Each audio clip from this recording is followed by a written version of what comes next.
Aujourd'hui, délicieuse recette péruvienne, chancho al horno.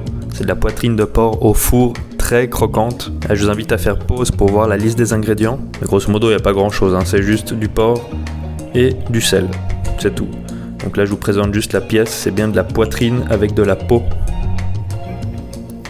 Et le secret, entre guillemets, de cette recette, mais qui n'en est pas réellement, c'est qu'il va y avoir une saumure, une préparation dans laquelle on va laisser le porc mariner pendant une journée, 24 heures à peu près. C'est très simple, c'est une saumure à 10%. Ça veut dire que je vais rajouter 10% de sel. Donc là par exemple, j'ai mis 2 litres d'eau dans ce contenant, dans ce Pyrex. Et je vais mettre 200 g de sel. Alors idéalement, ne faites pas comme moi, mettez plutôt de l'eau chaude voire tiède, comme ça le sel se dissout beaucoup mieux.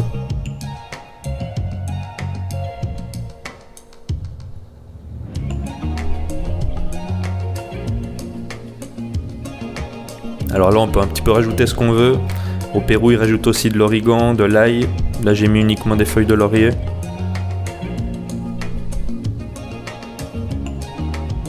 Et on y vient submerger notre poitrine de porc côté chair en bas.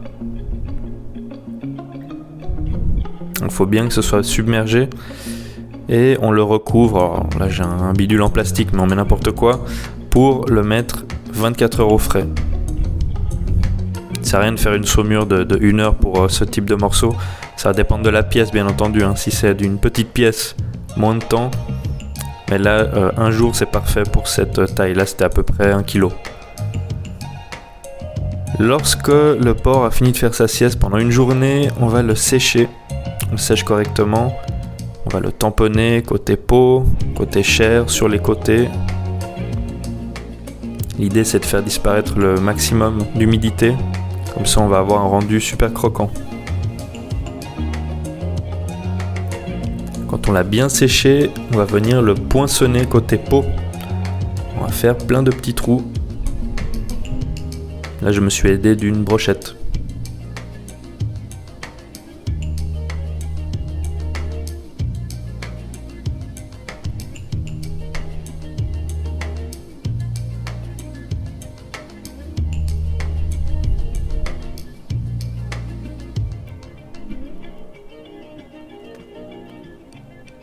Et on va venir l'assaisonner uniquement avec du sel. Alors il y a différentes préparations, il y en a qui font des vrais adobos ou sauces à mariner. Là, je me casse pas la tête, le sel uniquement, je vous confirme que ça suffit. Ensuite, différentes possibilités. Ce que je fais, c'est des incisions. Je préfère, ça cuit mieux.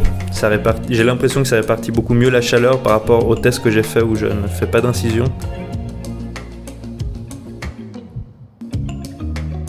Avant d'enfourner, on peut reprendre le même Pyrex et le tapisser d'aluminium.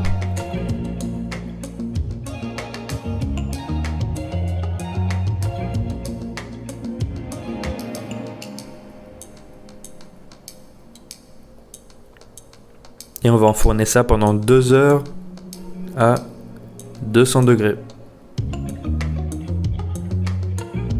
Voilà ce que ça donne un petit peu avant la fin de la cuisson. On a une peau super croquante.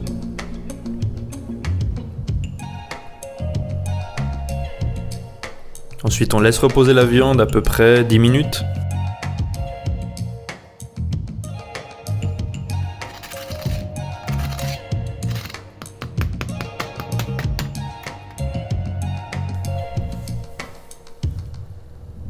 Et là, différentes possibilités. Soit on sert les morceaux tels quels dans une assiette comme plat principal avec une petite salade ou quelque chose de pas trop lourd pour que ça soit complémentaire et équilibré.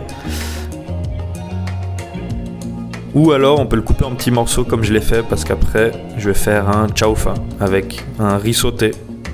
Donc vous pourrez retrouver la recette du chaufa, j'en ai 2 sur ma chaîne.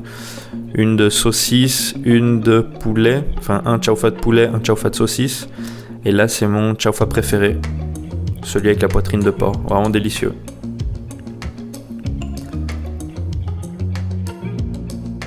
Donc voici ce que ça donne en situation. J'avais terminé de préparer le petit porc et j'ai intégré les morceaux directement dans le chaufa.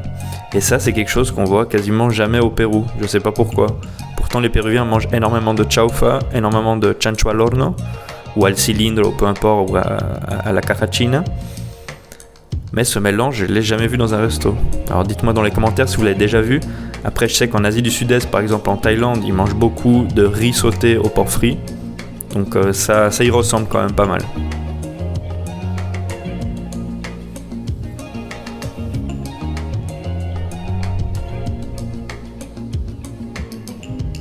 Et comme d'habitude, allez voir les autres vidéos. On a un petit peu pour tous les goûts. De la viande, des pâtes, des risottos, des choses sautées, des choses au four. Cuisson rapide, cuisson lente.